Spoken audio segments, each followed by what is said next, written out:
الحمد للہ وحدہ لا شریک لہ والصلاة والسلام علی من لا نبی بعدہ وعلی آلہ واصحابہ الذین اوفوا عہدہ اما بعد فاعوذ باللہ من الشیطان الرجیم بسم اللہ الرحمن الرحیم والعصر ان الانسان لفی خسر الا الذین آمنوا وعملوا الصالحات وتواصوا بالحق وتواصوا بالصبر اللہم صلی علی محمد وعلی آل محمد کما صلیت علی ابراہیم وعلی آل ابراہیم انک حمید مجید اللہم بارک علی محمد وعلی آل محمد کما بارکت علی ابراہیم وعلی آل ابراہیم انک حمید مجید۔ الحمدللہ، اللہ کا شکر ہے کہ اللہ تعالیٰ نے ہمیں انسان بنایا، مسلمان بنایا، حضور اکرم صلی اللہ علیہ وسلم کو امتی بنایا، اور اللہ تعالیٰ کا بہت بڑا احسان ہے کہ اللہ تعالیٰ نے علم دین حاصل کرنے کی توفیق عطا فرمائی۔ ہمارے ہاں ای مرکز کے تحت جس طرح چھوٹے بچوں کے لیے تعلیم القرآن کورس ہے، اسی طرح بڑے مردوں اور خواتین کے لیے مختلف کورسز ہیں۔ علم دین کورس 2 سالہ، عالمہ کورس 4 سالہ، ترجمہ قرآن کریم مردوں اور خواتین کے لیے 1 سالہ، تخصص فی العقائد الاسلامیہ علماء کرام کے لیے 1 سالہ، تخصص فی الافتاء علماء کرام کے لیے 1 سالہ۔ ابھی ہمارا کورس چل رہا ہے مردوں کا بھی اور خواتین کا بھی 2 سالہ علم دین کورس اور 4 سالہ عالم اور عالمہ کورس۔ یہ جو ہمارے یہاں کورس ہے اس کے اندر کتابیں ہیں ایک مختلف کورسز کے حساب سے ہم نے کتب رکھی ہیں۔ تو ایک کتاب بہت اہم اور بنیادی ہے، اسلامی عقائد، عربی میں اس کا نام ہے العقائد الاسلامیہ۔ تو آج سے ہم انشاءاللہ العزیز 1 گھنٹہ یومیہ کی بنیاد پر اسلامی عقائد کا سبق شروع کریں گے، اور توجہ کے ساتھ اس سبق کو سنیں، سمجھیں، اور اگر کسی موقع پر کوئی بات سمجھ نہ آئے تو آپ کو پورا حق حاصل ہے کہ آپ سوال کریں تاکہ بات اچھی طرح سمجھ آئے۔ اللہ تعالی ہمیں عقائد کو پڑھنے کی، سمجھنے کی اور پوری امت میں سمجھانے اور عام کرنے کی توفیق عطا فرمائے۔ بسم اللہ الرحمن الرحیم۔ شریعت کے اجزاء۔ شریعت کے بنیادی اجزاء 5 ہیں۔ نمبر 1 اعتقادات، نمبر 2 عبادات، نمبر 3 اخلاقیات، نمبر 4 معاشرات، نمبر 5 معاملات۔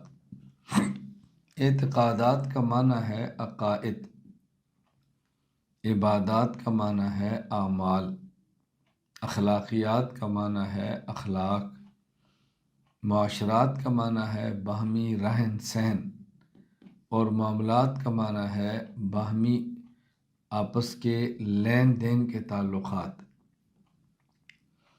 معاملات کا تعلق صرف لین دین کے ساتھ نہیں ہے، اس کا دائرہ وسیع ہے۔ باہمی جو تعلقات ہیں اس کا نام معاملات ہے۔ ان میں اہم ترین جز وہ عقائد ہیں۔ اگر کسی شخص کے نام عمل میں ایک بھی نیک عمل نہ ہو اور عقائد اس کے درست ہوں تو وہ بالیقین جنت میں جائے گا، اپنے برے اعمال کی سزا بھگت کر، یا اللہ تعالیٰ کے محض فضل اور کرم سے، یا اللہ تعالیٰ کے حکم سے کسی کی شفاعت کی بنیاد پر لے کر جائے گا۔ اور اگر کسی شخص کے نامہ اعمال میں ایک بھی برا عمل نہ ہو، سب نیک اعمال ہوں، لیکن عقائد اس کے درست نہ ہوں، یہ کسی صورت میں جنت میں داخل ہونا تو بہت دور کی بات ہے، یہ جنت کی خوشبو بھی نہیں سونگھ سکتا، اس کو جنت کی ہوا بھی نہیں لگ سکتی۔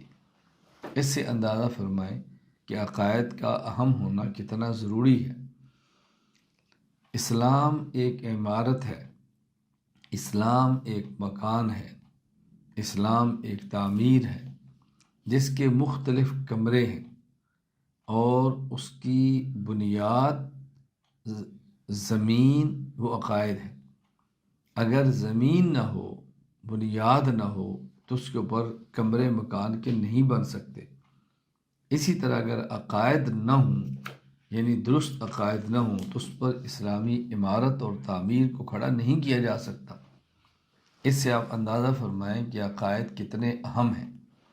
اس لیے عقائد سے غفلت نہیں برتنا، عقائد کو بہت اچھی طرح سمجھنا ہے، اور تمام اعمال میں، تمام امور شریعت میں سب سے زیادہ اہمیت ہم نے عقائد کو دینی ہے۔ جس قدر عقائد اہم ہیں اسی قدر اس پر توجہ دینی ہے۔ عقائد پڑھنے ہیں، عقائد سمجھنے ہیں، عقائد کو دہرانا ہے، عقائد امت میں عام کرنے ہیں، اپنے عقائد ٹھیک کرنے ہیں، امت کے عقائد کو ٹھیک کرنے کی فکر کرنی ہے۔ تو شریعت کے بنیادی اجزاء 5 ہیں: اعتقادات، عقائد، عبادات، اعمال، اخلاقیات، اخلاق، معاشرات اور معاملات۔ اگر اس تقسیم کو آپ تھوڑا سا مختصر کر لیں تو یوں کہہ سکتے ہیں کہ اسلام کے بنیادی اجزاء، شریعت کے بنیادی اجزاء 3 ہیں: عقائد، اعمال اور اخلاق۔ مزید اس کو آپ مختصر کرنا چاہیں، مختصر ترین اگر تقسیم کریں گے تو یوں کہیں گے شریعت کے بنیادی اجزاء 2 ہیں: نمبر 1 عقائد اور نمبر 2 اعمال۔ یعنی اخلاق کو اب اعمال کے تحت شامل کر لیں گے تو یوں کہیں گے کہ 2 ہیں: عقائد اور اعمال۔ لیکن عقائد بہرحال شریعت کا بنیادی جزو اہم اور جزو میں افضل ہے، اسے کبھی بھی غافل نہیں ہونا۔ اب عقائد کی تعریف کیا ہے، اس کو سمجھنا ضروری ہے۔ عقائد جمع ہے عقیدہ کی۔ عقیدہ عقدن سے ہے گرہ باندھنا، جس طرح ہم دھاگے میں گرہ باندھتے ہیں نا، اسے کہتے ہیں عقد۔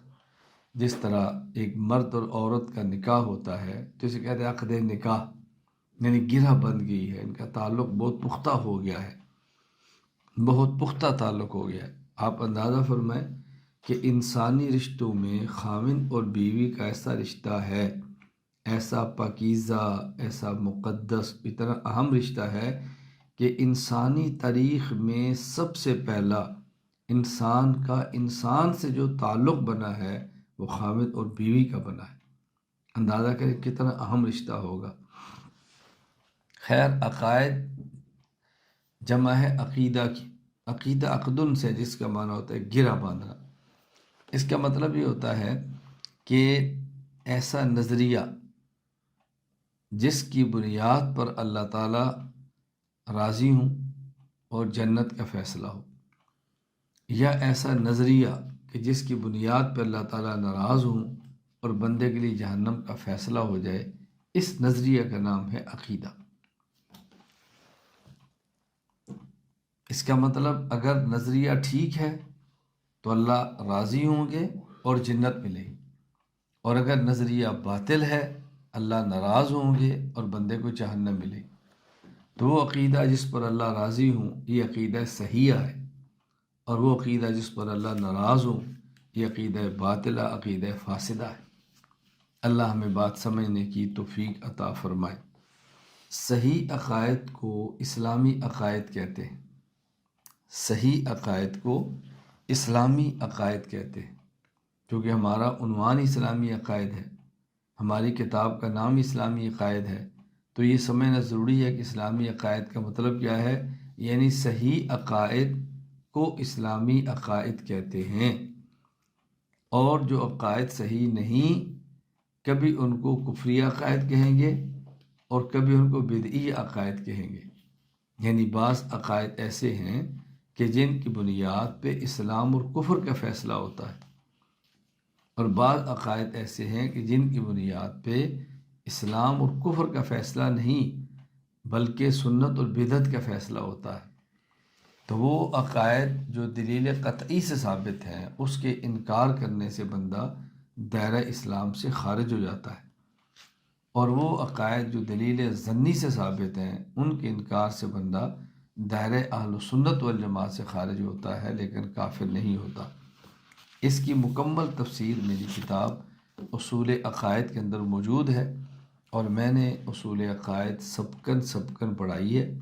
اس کے 9 اسباق ہیں، کتاب بھی موجود ہے، ویڈیو بھی موجود ہے، اس کی آڈیو بھی موجود ہے، اور جن کا مجھ سے بیعت کا تعلق ہے، جن کو میں اپنے موبائل سے براہ راست کچھ چیزیں بھجواتا ہوں، میں نے اصول عقائد کے تمام اسباق ان تک پہنچا دی ہیں۔ میں اسلامی عقائد کی درسگاہ میں شامل تمام حضرات اور خواتین سے یہ عرض کروں گا کہ خصوصاً اپنی بچیوں سے کہ آپ وہ کتاب العقائد کہ میرے جو اصول عقائد کے سبق ہیں وہ آپ سارے سنیں، پھر اس پر تفصیل سے میں نے گفتگو اس پر کی ہے، اور بڑی شرح و بسط کے ساتھ بڑی وضاحت سے میں نے ان باتوں کو بیان کیا ہے۔ خیر وہ آپ اس کا مطالعہ فرمائیں گی، پڑھیں گی تو اس کے اندازہ ہوگا کہ وہ کتنی اہم کتاب ہے۔